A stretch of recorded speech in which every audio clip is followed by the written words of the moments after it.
Hello, कैसे हैं? Enjoy math with Goyal sir. पहला जो पार्ट बना था वो आप सबको बहुत पसंद आया।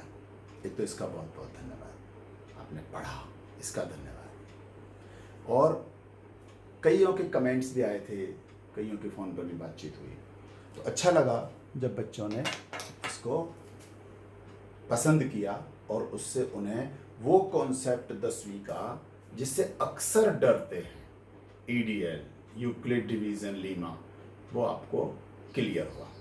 आज भी हम उसी एक और नए बेसिक कॉन्सेप्ट की बात करेंगे और उस बेसिक कॉन्सेप्ट के लिए हम जो बात करने वाले हैं वो है फंडामेंटल थ्योरम ऑफ अर्थमेटिक, मतलब आधारभूत प्रमेय ऑफ अंकगणित। अंकगणित का आधारभूत प्रमेय, आधारभूत प्रमेय। हाँ, मैंने शॉर्ट में लिखा है, बुक में सारा कुछ लिखा हुआ है, आप देख ही लोगे। आधारभूत प्रमेय हो या फंडामेंटल थ्योरम हो, सुनने में फिर से वही डरावना सा लगता है, लेकिन कितना आसान है। आपने काउंटिंग पढ़ी हुई है, 1 2 3 वगैरह वगैरह वगैरह, प्राकृत संख्याएं होती हैं सारी की सारी। जब ये प्राकृत संख्याएं हैं, इनको हमने दो हिस्सों में बांटा बचपन में, शुरू में, सम संख्या और विषम संख्या। बिल्कुल ठीक कहा आपने। एक और प्रकार से दो हिस्से किए हमने इनके, और वो किए भाज्य और अभाज्य। बिल्कुल ठीक है, हम कह सकते हैं इनको प्राइम नंबर और कंपोजिट नंबर। प्राइम नंबर और कंपोजिट नंबर। अब यहां से जो बचपन का कॉन्सेप्ट था वो मिस हुआ, कारण जो भी रहे हों। इस कारण से आज 10वीं में जब हम पढ़ते हैं फंडामेंटल थ्योरम तो डर लगता है। क्या थे प्राइम नंबर? अगर आप ध्यान करो, ऐसी संख्याएं जो अपने अलावा किसी और से भाग नहीं हो, है ना? किसी और में एक को छोड़ दें, क्योंकि एक से तो सभी संख्याएं भाग हो जाती हैं, इसलिए एक को प्राइम नंबर भी नहीं माना। एक से सभी संख्याओं को भाग हो जाता है। तो पहली प्राइम नंबर 2 से शुरू हुआ, क्योंकि 2 में 2 का भाग जाएगा या फिर 1 का जाएगा। अगली 3, फिर 5, फिर 7, 9 नहीं है, 9 में 3 का भाग जाता है, जल्दबाजी नहीं करना ना। 11, हाँ 17, 15 भी नहीं है। अक्सर यहां पर कंफ्यूजन होता है। ऐसी संख्याएं जिसमें अपने अलावा किसी का भी भाग नहीं जाए वो कहलाते हैं अभाज्य संख्याएं, यानी प्राइम नंबर। अब इसी में फिर हम एक और पढ़ते हैं प्राइम फैक्टर। प्राइम फैक्टर यानी कोई भी कंपोजिट नंबर हो उसको हम प्राइम फैक्टर में कन्वर्ट कर सकते हैं, यानी सभी भाज्य संख्याएं अभाज्य गुणनखंड के रूप में हम प्रदर्शित कर सकते हैं। Every composite number can be expressed as a product of prime number. मतलब जैसे मेरे पास 12 है, आपको पता है 12 का मतलब, अब देखो आपने ये बचपन में ये पढ़ा है ना, इस तरह का मेथड, 2 6 फिर 2 3 3 1, प्राइम फैक्टर ही तो है। तो इसके प्राइम फैक्टर हो गए 2 गुणा 2 गुणा 3। कोई भी भाज्य संख्या ऐसी नहीं होगी जिसे आप कंपोजिट नंबर में प्राइम नंबर के प्रोडक्ट के फॉर्म पर नहीं ला सकते। तो ये सब कहलाते हैं प्राइम फैक्टर। आपने अभाज्य गुणनखंड निकालना ध्यान आ गया ना, बचपन में पढ़ा था। इसी प्रकार से एक सबसे इंपॉर्टेंट प्राइम फैक्टर जो बहुत काम आता है लेकिन मिस होता है, 10 का प्राइम फैक्टर, 2 गुणा 5। 100 का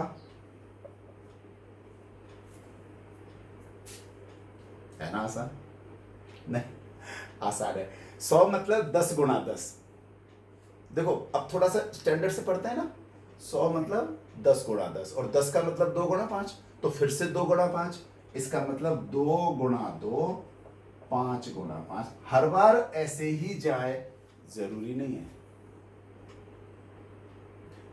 इसी प्रकार से आप एक नोटिस करो, 2 और 5 का पेयर बना तो 1 0, 2 और 5 के 2 पेयर बन गए तो 2 0। मान लो ये पेयर ही ना बने पूरे, 2 2 के 3 हो, 5 5 के 2 हो, तो कितनी जीरो होंगी? तब जीरो केवल 2 ही होंगे। तो जितने 2 और 5 के पेयर होंगे उतनी जीरो। और अगर पेयर नहीं है, केवल 2 ही 2 हो, तो प्रश्न आया था बोर्ड में एक बार कि कंसीडर, आप के बुक में भी है ये एग्जांपल, कंसीडर 4:n।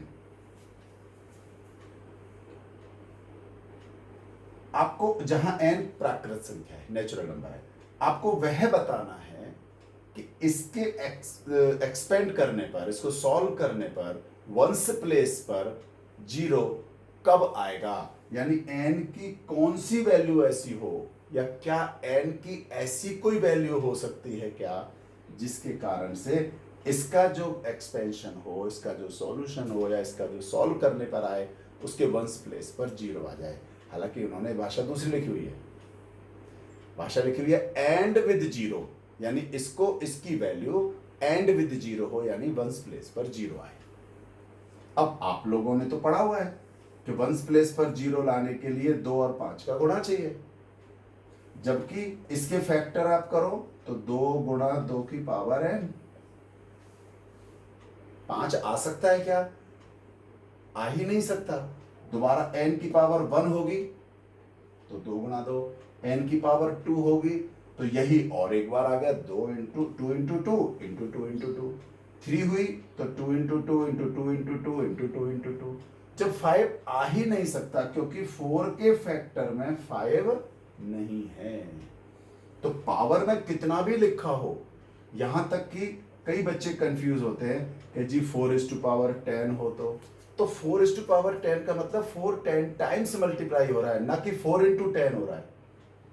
इसलिए ये ऐसे नहीं समझना, पावर n है तो ये टर्म्स उतने टाइम्स मल्टीप्लाई हो रही है, इसलिए आप लिखेंगे 4 हैज नो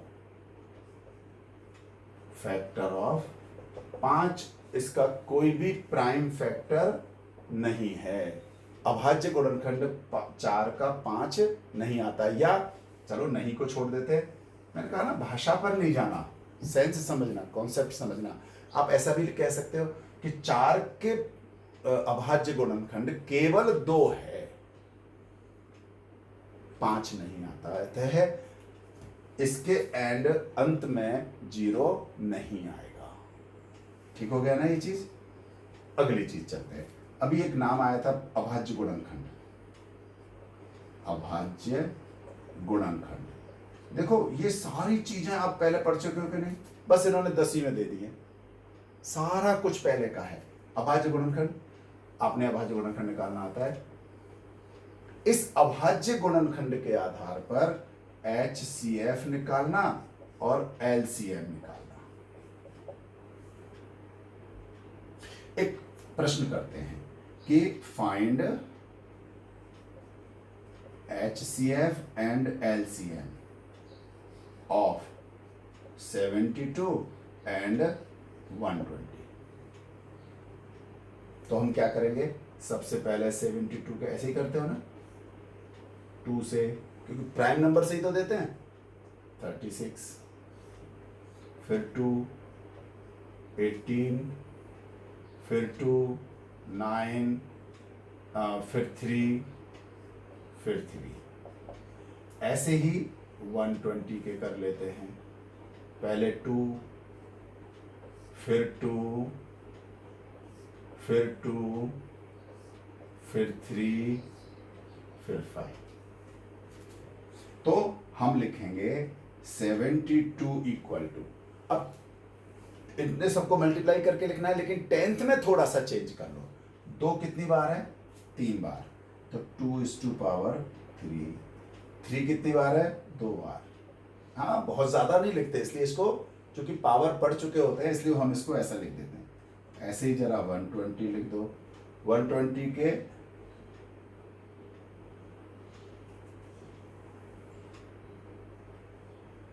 2 यहां भी 3 बार है, और 3 एक बार है, और 5 भी एक बार है।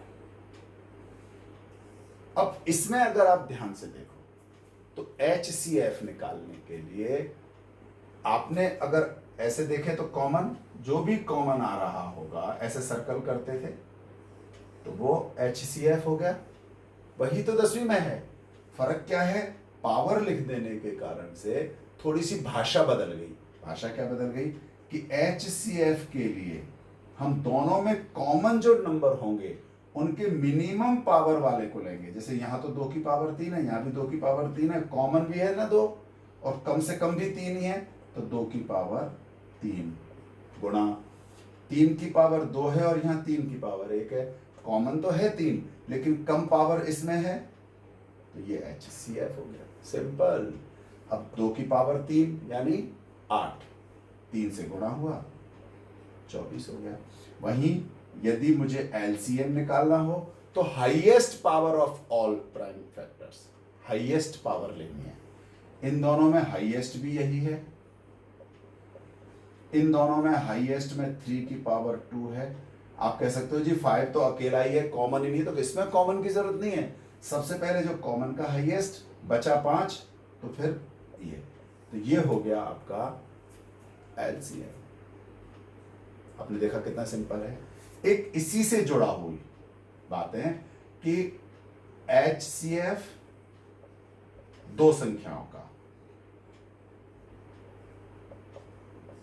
और वो गुणा हो LCM ऑफ AB, ये इक्वल टू होगा A इंटू B के। ये भी आपने पहले पढ़ा हुआ है, 8वीं 9वीं याद जो लेना, जैसा भी इसमें हो, कि 2 संख्याओं का महत्तम समापवर्तक HCF और LCM, तो HCF और LCM का गुणा उन दोनों संख्याओं के गुणा के बराबर होता है। लेकिन भूले से भी अब जो 10th में पढ़ोगे, हो सकता है 3 संख्याओं का HCF निकालना पड़ जाए, तो 3 में नहीं होता कि मान लो 3 संख्याओं का HCF उन्हीं 3 संख्याओं का LCM, कभी भी 3 संख्याओं के गुणा के बराबर नहीं होता। यहां तक कुछ भी ऐसा हो जो आपको लगे कि हाँ यहाँ थोड़ा सा जी कठिन सा लग रहा है, या कुछ भी ऐसा लगे, तो आप जरूर कमेंट करना, उस मैसेज करना, मैं उसको और क्लियर करूंगा। केवल एक आखिरी चीज आज की, और वो है एक क्वेश्चन बुक में है आपके में, और बुक में कुछ इस तरह से है ये क्वेश्चन कि 7 इंटू 11 इंटू 13 प्लस 13, क्या यह कंपोजिट नंबर है? नेचुरली कंपोजिट नंबर के लिए तो हमने देखा ये तो प्राइम नंबर है, ये भी प्राइम नंबर है। कंपोजिट नंबर का कैसे पता लगेगा? तो आप लोगों ने पढ़ा हुआ है कि 2 संख्याएं, एक ये और एक ये, इन दोनों में से 13 कॉमन आ रहा है, कॉमन आ रहा है, तो बच रहा है 7 इंटू 11 प्लस 1। 13 कॉमन आ गया, यहां से 7 गुणा 11 बचा, प्लस 13 चला गया तो 1 बचा। It means 13 is one of the factor, prime factor of this. 13 इसका प्राइम फैक्टर है, अतः यह भाज्य संख्या होगी। तो ऐसे कोई 2 प्राइम का प्लस दिख रहा है ना? हाँ, अगर उसमें ये कॉमन 13 आ गया तो कितना सिंपल था, इसे गुणा नहीं करना, कहीं पता लगेगा पहले पूरा गुणा करो ना, जो कॉमन नंबर है उसको बाहर निकाल दो। तो इस तरह से आराम से आप बता सकते हो। पूछा क्वेश्चन में यही जाता है कि explain why this is composite, ऐसा भी क्वेश्चन आया है, तो एक्सप्लेन कर सकते हो क्योंकि 13 is one of the factor of this, so this number is composite number. तो आज आपने क्या देखा? बचपन का प्राकृत संख्या, नेचुरल नंबर, जिसके 2 पार्ट, भाज्य और अभाज्य, प्राइम और कंपोजिट नंबर, प्राइम फैक्टर जो आपके पढ़े हुए थे। प्राइम फैक्टर से आपने देखा कि जो 1 से डिजिट आता है वहां पर कैसे आना, जीरो कब आएगा, जब 2 into 5 होगा। और दूसरा फिर प्राइम फैक्टर करके उनका HCF और LCM कैसे निकालते हैं।